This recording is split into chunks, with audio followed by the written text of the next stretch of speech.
Pengertian solat Jumaat. Dari segi bahasa, berasal daripada perkataan al-jumu'atu atau al-jum'atu yang bermaksud perhimpunan segala kebaikan. Dari segi istilah, solat 2 rakaat secara berjemaah pada hari Jumaat dalam waktu zuhur yang didahului oleh 2 khutbah berserta dengan rukun dan syarat tertentu. Solat ini menggantikan solat zuhur. Dalil solat Jumaat menurut Al-Quran. A'udzubillahi minasyaitonirrajim.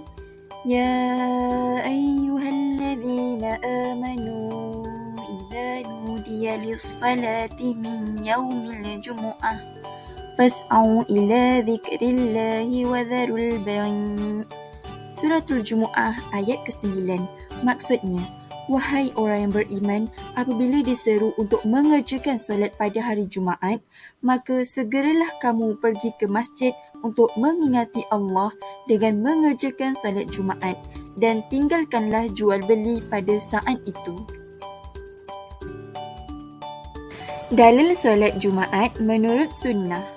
Daripada Tariq bin Shihab radhiyallahu anhu bahawa Rasulullah sallallahu alaihi wasallam bersabda, solat Jumaat merupakan hak yang wajib ke atas setiap Muslim secara berjemaah melainkan pada 4 perkara, iaitu hamba yang dimiliki, wanita, kanak-kanak atau orang sakit.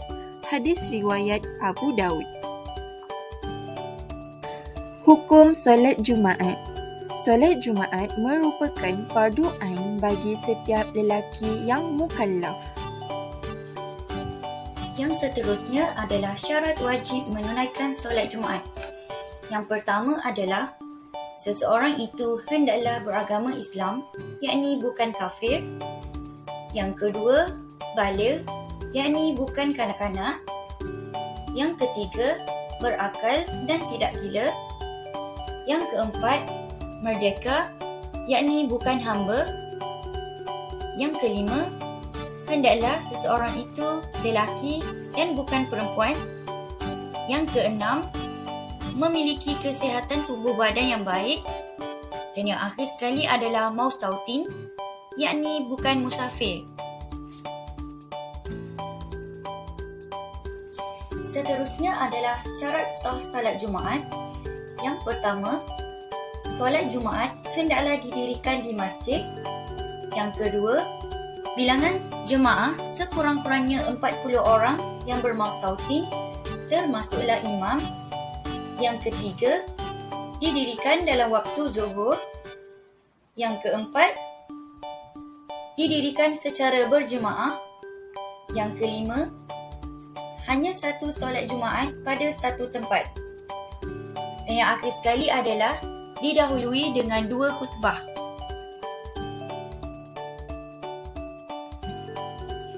Seterusnya, maksud bagi maustautin, mukim dan juga musafir beserta dengan hukum menunaikan solat Jumaat. Maustautin bermaksud orang yang tinggal tetap di sesuatu tempat. Hukumnya adalah wajib menunaikan solat Jumaat, manakala musafir bermaksud orang yang dalam perjalanan ke sesuatu destinasi dengan jarak yang melebihi 2 marhalah, yakni 81 km. Hukumnya adalah wajib menunaikan solat Jumaat sekiranya memulakan perjalanan selepas waktu subuh pada hari Jumaat. Dan yang akhir sekali adalah mukim bermaksud orang yang menetap di sesuatu tempat melebihi daripada 3 hari, tidak termasuk hari perjalanannya. Dan hukumnya adalah wajib menunaikan solat Jumaat sekiranya mendengar laungan azan. Seterusnya adalah hikmah solat Jumaat. Hikmah solat Jumaat yang pertama adalah melaksanakan salah satu ajaran Islam, iaitu solat Jumaat. Kedua, menzahirkan syiar Islam. Yang ketiga, menyatukan pandangan umat Islam dengan mengaitkan isu semasa dalam masyarakat melalui khutbah Jumaat. Yang keempat adalah melatih umat Islam supaya bersatu padu. Dan yang terakhir, Hikmah yang terakhir adalah saling mengenali dan merapatkan ukhuwah antara umat Islam. Seterusnya, pengertian khutbah. Khutbah ialah ucapan yang dibaca oleh khatib sebanyak 2 kali berturut-turut sebelum mengerjakan solat Jumaat. Seterusnya, hukum khutbah. Hukum khutbah ialah wajib dan termasuk dalam syarat sah solat Jumaat. Seterusnya, syarat khutbah Jumaat. Terbahagi kepada 2 iaitu khatib dan khutbah. Syarat bagi khatib, yang pertama, khatib berdiri jika mampu dan duduk di antara 2 khutbah. Yang kedua, menyampaikan khutbah sebelum solat Jumaat. Yang ketiga, khutbah disampaikan dalam bahasa Arab. Dan terakhir sekali, khatib suci daripada hadas. Kemudian syarat bagi khutbah, yang pertama, berturut-turut. Selesaikan khutbah pertama, kemudian khutbah kedua dan teruskan dengan solat Jumaat. Yang kedua, khutbah mestilah didengarkan oleh 40 orang jemaah yang bermastautin, iaitu wajib solat Jumaat.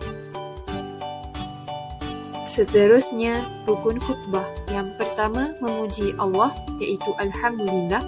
Yang kedua, berselawat ke atas Rasulullah, iaitu Allahumma salli ala Sayyidina Muhammad. Yang ketiga, berdoa untuk orang Islam pada khutbah kedua. Yang keempat, menasihati para jemaah untuk bertakwa kepada Allah. Yang terakhir sekali, membaca satu ayat Quran pada salah satu khutbah.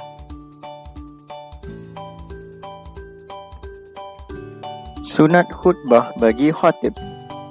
Yang pertama, berkhutbah di atas mimbar. Yang kedua, duduk di atas mimbar sebelum menyampaikan khutbah. Yang ketiga, menghadapkan wajahnya ke hadapan tanpa menoleh ke kanan atau ke kiri. Yang keempat, memberi salam setelah naik ke atas mimbar. Yang kelima, menguatkan suara agar khutbah didengar oleh lebih daripada 40 orang jemaah yang bermustautin. Yang keenam, memendekkan kedua-dua khutbah, yakni khutbah kedua lebih pendek daripada khutbah pertama. Yang ketujuh, memegang tongkat dengan tangan kiri.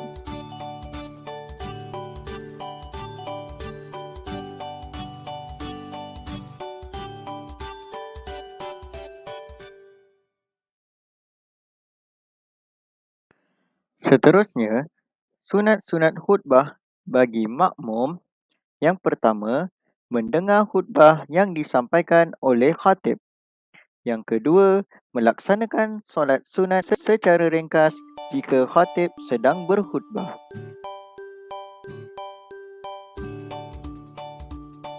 Mendengar khutbah. Yang pertama, memberi fokus kepada isi kandungan khutbah. Yang kedua, diam dan tidak bercakap-cakap. Hal ini kerana hukum bercakap ketika khutbah sedang disampaikan adalah makruh dan boleh menghilangkan pahala Jumaat. Yang ketiga, tidak tidur.